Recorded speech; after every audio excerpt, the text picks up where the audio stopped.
사사기 9장 1절에서 25절입니다.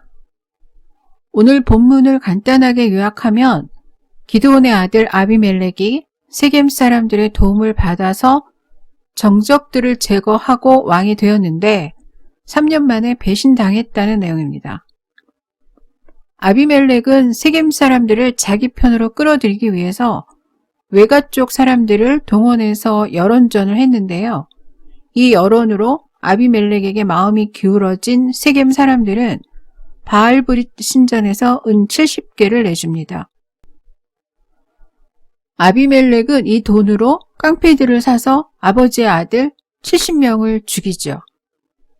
여론전, 정치 자금, 정치 깡패, 정적 제거, 오늘날 정치판에서도 보는 일들이 이때도 있었던 거죠.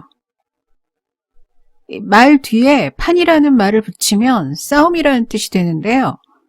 개판, 난장판, 아사리판, 전부 싸움을 뜻합니다. 그런데 정치권을 정치판이라고 하는 이유는 권력을 갖기 위해서 싸우는 곳이기 때문입니다. 세겜 사람들은 기드온의 아들들을 죽인 후에 아비멜렉을 왕으로 삼았습니다. 세겜 사람들로 번역된 바알레 세켐은 세겜의 주인들이라는 뜻입니다.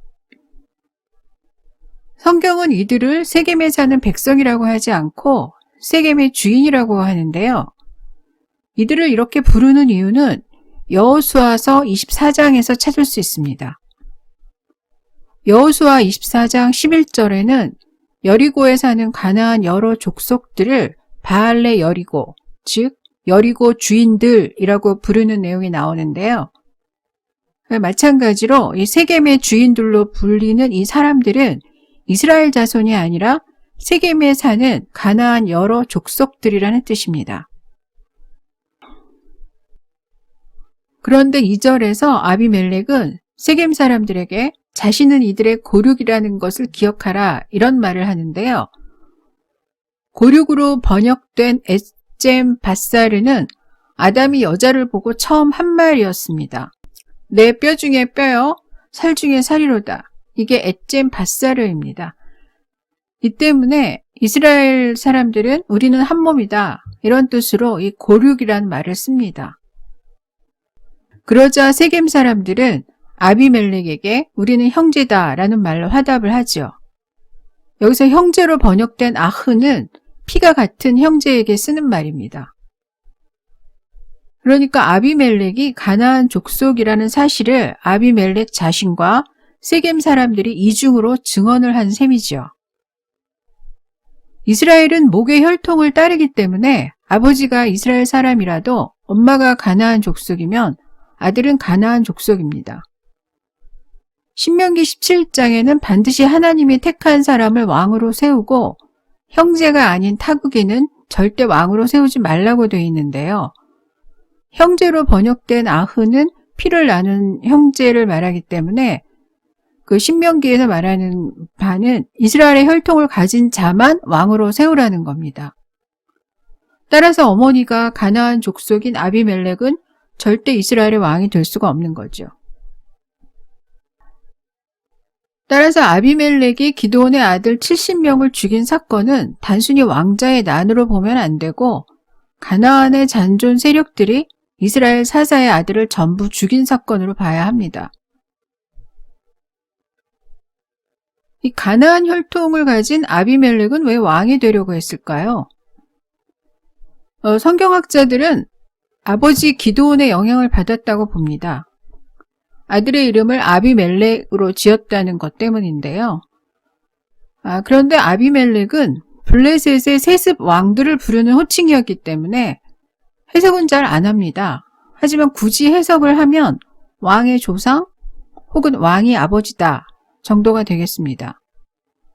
물론 기드온의 속마음은 왕이었거나 이미 아니면 왕이 되고 싶었기 때문에 아들의 이름을 이렇게 지었다 이렇게 볼 수는 있는데요.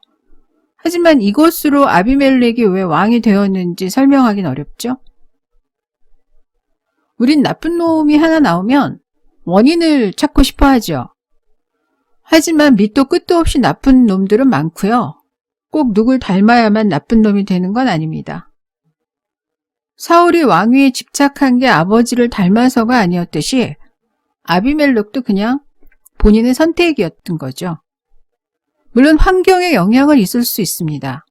기드온은 다른 아들과 달리 가나안 여인의 소생이었기 때문에 여기서 오는 열등감이 있었을 거라고 보고요. 그래서 최고의 권력을 갖고 싶어서 저지른 일이었을 수 있다. 이렇게 해석은 가능합니다. 왕이 된 아비멜렉은 백성들을 잘 다스렸을까요? 22절에 아비멜렉이 이스라엘을 다스렸다라는 말이 나오는데요. 여기서 다스렸다로 번역된 수르는 정복하다, 압도하다라는 뜻인데요. 호세아서 12장에서는 힘을 겨룬다는 뜻으로 사용이 되었습니다. 아비멜렉이 백성들과 힘겨루기를 했다, 이런 뜻으로 봐도 됩니다. 성경에서 다스린다는 말은 주로 마샬이라는 단어를 쓰는데요.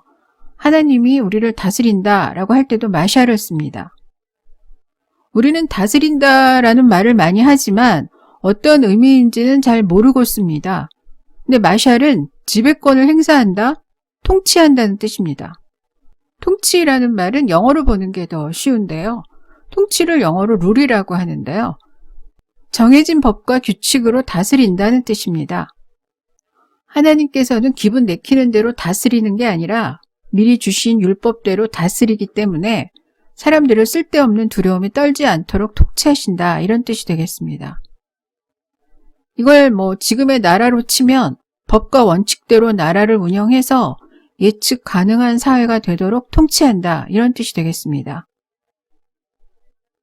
하지만 아비멜렉은 율법으로 통치를 한 게 아니라 백성들을 힘으로 억압하고 정복의 대상으로 삼았던 거죠.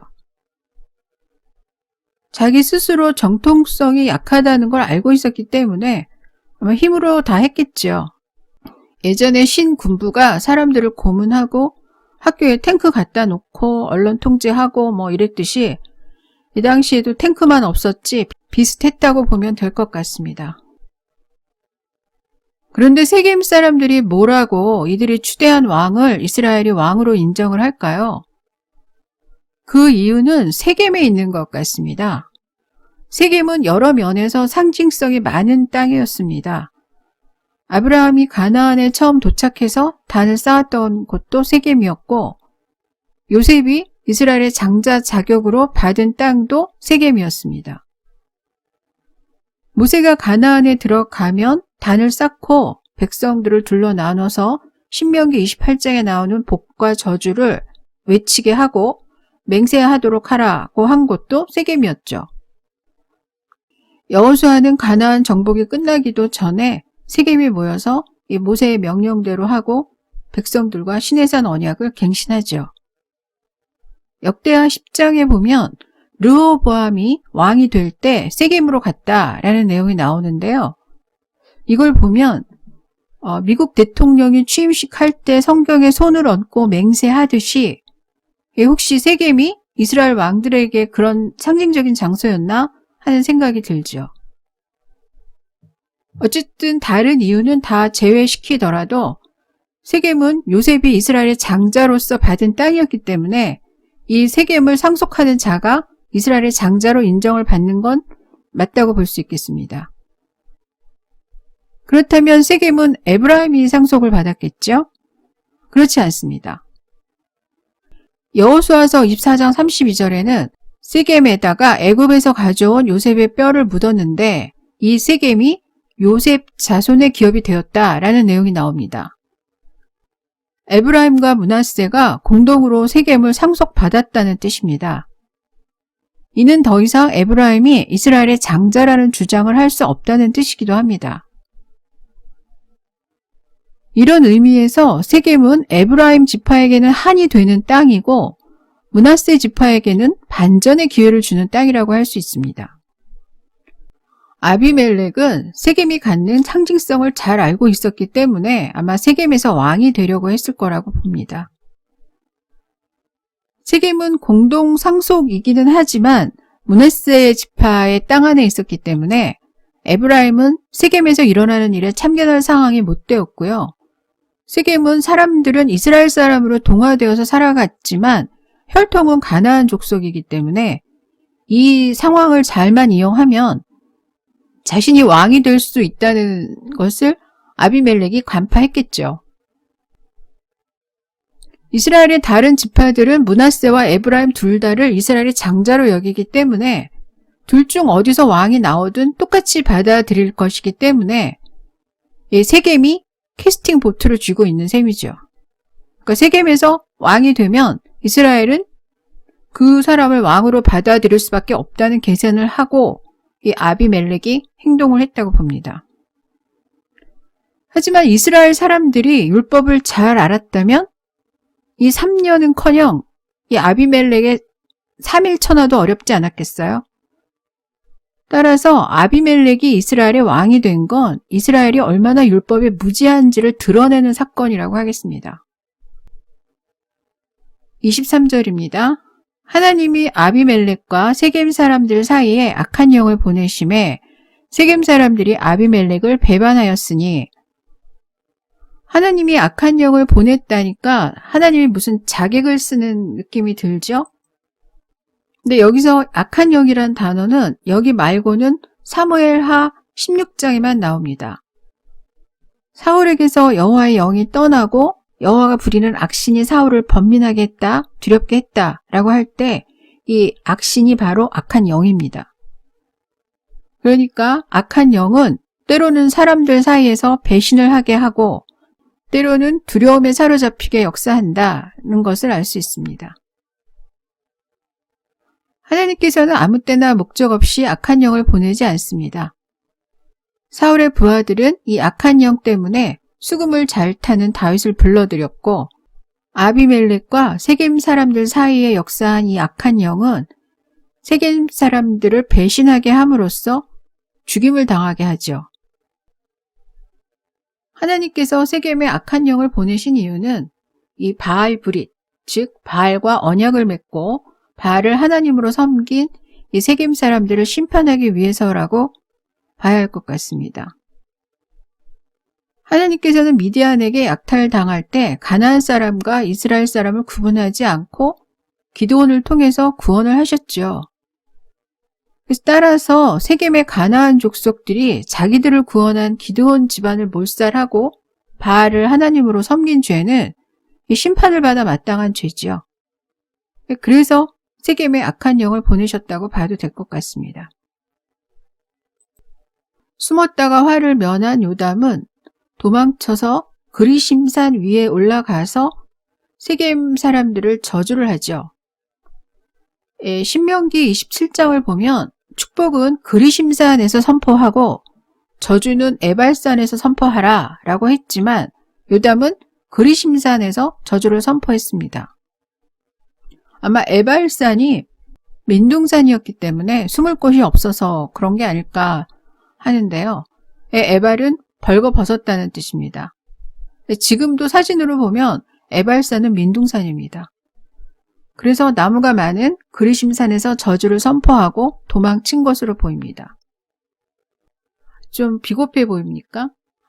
그렇지 않죠. 이것은 요담이 할 수 있는 최고의 저항이었습니다. 기독교인은 불의한 일을 당해도 참아야 한다라고 하는 사람들이 많은데요. 요담을 보면 불의한 사람들을 향해서 외쳐야 한다는 것을 알 수 있습니다.